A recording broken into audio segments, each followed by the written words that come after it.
दोस्तों आज बात करने वाले हैं बड़े मिस्टीरियस और इंटरेस्टिंग टॉपिक के बारे में जिसका नाम है एरिया 51,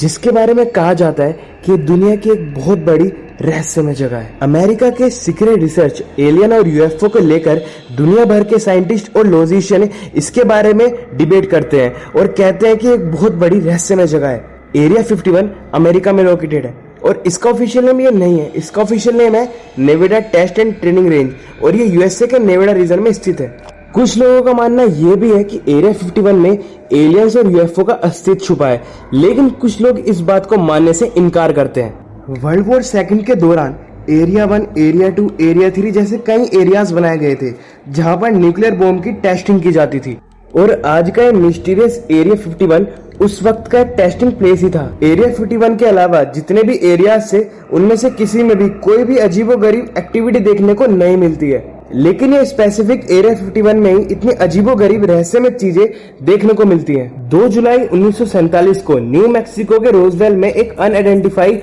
फ्लाइंग ऑब्जेक्ट आकर गिरा। कहते हैं कि उड़ती हुई उड़न तस्वीर जमीन पर आकर गिरी और दुर्घटनाग्रस्त हो गई और उस उड़न तस्वीर में कई एलियन सवार थे और इस यूएफओ की दुर्घटना की बात पूरी दुनिया में आग की तरह फैल गई थी और जैसे जैसे ये पूरी दुनिया में फैली, अमेरिका ने एरिया 51 को रेस्ट्रिक्टेड एरिया घोषित कर दिया और जमीन के अंदर भी अंडरग्राउंड सेंसर लगा दिए और किसी भी इंसान को वहां आने के लिए सख्त मना कर दिया गया और बहुत सारी पाबंदियां लगा दी। और इसी वजह से अंदर क्या है, क्या चल रहा है, इसके बारे में कोई भी नहीं जानता और बस ये एक रहस्य बनकर रह गया है। लेकिन बीच बीच में कई बार कई लोगों ने यह दावा भी किया है कि वो एरिया 51 में काम कर चुके हैं और उन्होंने ये भी क्लेम किया है कि वहां पर एलियन और उनके क्रैश यूएफओ पर रिसर्च चल रही है। मैं आपको कुछ महत्वपूर्ण लोगों के नाम बताता हूं जो दावा करते हैं कि हम पहले एरिया 51 में काम कर चुके हैं। बॉब लिजार्ड और बर्ड बुशमैन ये दोनों दावा करते हैं कि हम पहले एरिया 51 में काम कर चुके हैं। बर्ड बुशमैन वहां के सीनियर साइंटिस्ट थे और 7 अगस्त 2017 को इनका निधन हो गया और मरने से पहले इन्होंने एक इंटरव्यू दिया था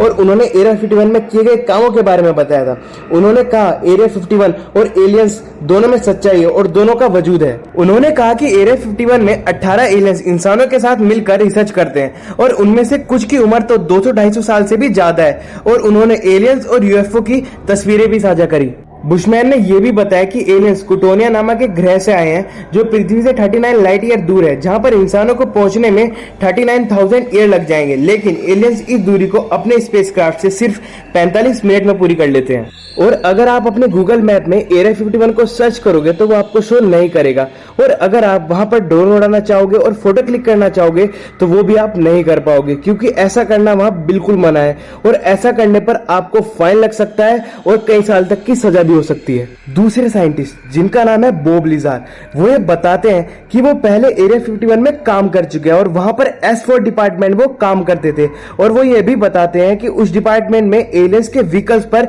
यानी कि यूएफओ पर रिसर्च होती थी। और उन्होंने ये भी बताया कि एरिया 51 की रिसर्च टीम यूएफओ और एलियंस को कैप्चर करके उन पर एक्सपेरिमेंट करती है। उनके हिसाब से उन्होंने 1989 में ये डिस्कवर किया था कि एलियंस के स्पेसक्राफ्ट कैसे काम करते हैं और इस पर कई सालों तक स्टडी की गई थी। उनके हिसाब से एलियंस के स्पेसक्राफ्ट में ऐसा मेटल यूज किया जाता था जिसका एटॉमिक वेट 115 है और ये मेटल उस वक्त तक अननोन था, कोई भी इसके बारे में नहीं जानता था और ये ऐसा मेटल था जो एंटी ग्रेविटी को क्रिएट करता था और इसकी वजह से ही एलियंस के स्पेसक्राफ्ट बिना किसी फ्यूल के हवा में उड़ सकते थे। ये मेटल एलिमेंट 115 जिसका नाम अननपेंटियम था, यह 2003 में डिस्कवर किया गया था और पूरी दुनिया के सामने आया था, लेकिन इस मेटल के बारे में बॉब लिजार्ड ने 14 साल पहले यानी कि 1989 में ही बता दिया था। बॉब लिजार्ड के अकॉर्डिंग एलियंस धरती पर हजारों सालों से विजिट कर रहे हैं और आगे भी वो विजिट करते रहेंगे। और मैं आपको बता दूं, एरिया 51 के आसपास कोई भी पैसेंजर एयरक्राफ्ट, हेलीकॉप्टर और यहाँ तक कि कोई भी मिलिट्री एयरक्राफ्ट को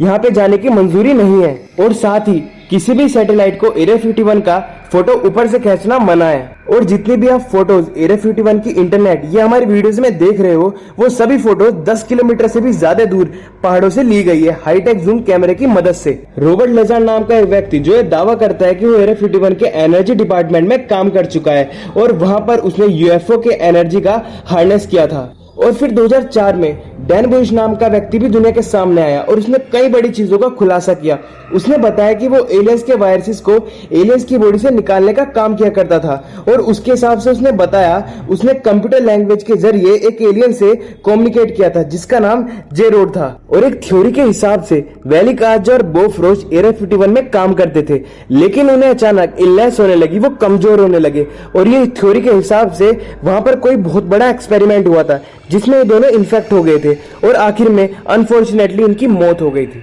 बाद में इस घटना को छुपाने की कोशिश की गई थी, कवर अप करने की कोशिश की गई थी, लेकिन फिर एक अनजान व्यक्ति ने उन दोनों को न्याय दिलाने के लिए एरिया 51 के एम्प्लॉइज का ख्याल न रखने के लिए केस कर दिया। उस समय तक तो एरिया 51 का कोई वजूद ही नहीं था, लोग इस जगह को मानने से भी इनकार करते थे, आम लोगों के लिए एग्जिस्ट ही नहीं करता था और इसी वजह से कोर्ट ने भी इस केस को टाल दिया था। और फिर बाद में कुछ डॉक्टर्स ने उन दोनों की रिपोर्ट चेक करी हाईटेक टेक्नोलॉजी की मदद से, लेकिन वो भी समझ नहीं पाए थे कि आखिर उनके शरीर में हुआ क्या था। जो सब्सटेंस उनकी बॉडी में पाया गया था वो धरती का तो बिल्कुल भी नहीं था और ये चीज आज तक मिस्ट्री है कि वो कौन सा वायरस था जिससे ये दोनों इन्फेक्ट हुए थे और इनकी मौत हो गई थी। 2014 में फेमस वायर्ड मैगजीन ने रिपोर्ट किया था कि एरिया 51 के सामने ऐसे प्लेन को उड़ते हुए देखा गया है जो कि अपने समय से बहुत आगे था। उस प्लेन में कलर एडेप्टेशन टेक्नोलॉजी थी, यानी कि वो सराउंडिंग के हिसाब से अपना कलर चेंज कर सकता था, यानी कि वो जैसे ही हवा में जाएगा और गायब हो जाएगा और किसी को दिखेगा नहीं।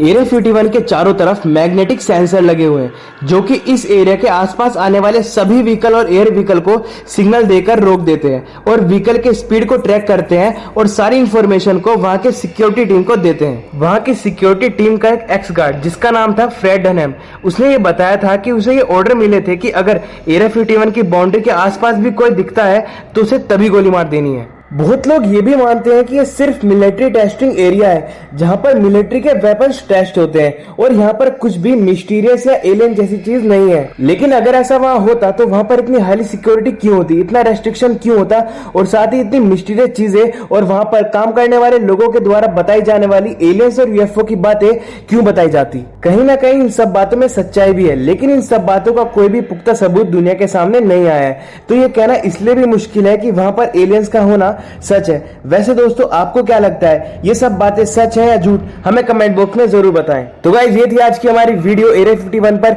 आपको ये वीडियो कैसी लगी हमें कमेंट बॉक्स में जरूर बताएं। ज्यादा से ज्यादा इस वीडियो को शेयर करें, सब्सक्राइब और लाइक करना ना भूलें और देखते रहें 3AV नॉलेज।